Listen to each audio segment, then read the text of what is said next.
नमस्कार दोस्तों, स्वागत है आपके अपने YouTube चैनल पौराणिक कहानी 18 में। दोस्तों आज हम आपके लिए लेकर आए हैं एक हैरान कर देने वाली महाभारत ग्रंथ से कहानी।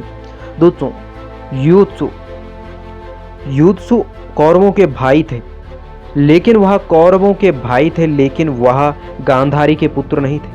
वह धृतराष्ट्र और एक दासी के पुत्र थे। लेकिन कौरव युत्सु के साथ सही व्यवहार नहीं करते थे, लेकिन युत्सु हमेशा कौरवों के साथ सही व्यवहार रखते थे।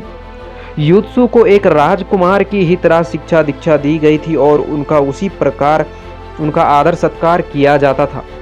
युत्सु धनुर्विद्या में पारंगत थे और जब द्रौपदी के वस्त्रों का हरण किया जा रहा था तो युत्सु ने कौरवों की ओर से उस चीज का विरोध किया था, लेकिन इस बात को कौरवों ने माना नहीं था।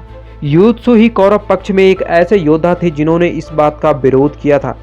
लेकिन जब महाभारत का युद्ध शुरू हुआ था, महाभारत का भयंकर युद्ध शुरू होने वाला था और कौरव और पांडव पक्ष के सैनिक आमने सामने खड़े थे।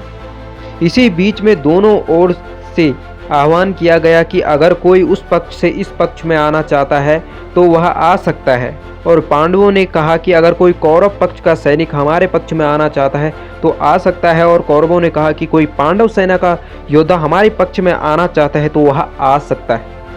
लेकिन इसी समय युत्सु कौरवों को छोड़कर पांडवों की ओर गए और पांडव पक्ष में चले गए। लेकिन पांडवों ने युत्सु को युद्ध में लड़ने के लिए नहीं कहा।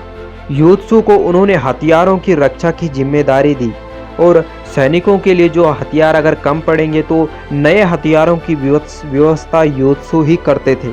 और युत्सु के पास कम से कम 9 लाख की सेना थी और युत्सु ने इस कार्य को भरपूर अपना जितना वह कर्तव्य निभा सकते थे उन्होंने पांडवों के साथ धर्म के साथ रहे और उन्होंने पांडवों के हथियारों की रक्षा की थी। उनके सैनिकों के लिए अगर हथियारों की कमी पड़ती थी तो युत्सु उन हथियारों की पूर्ति करते थे।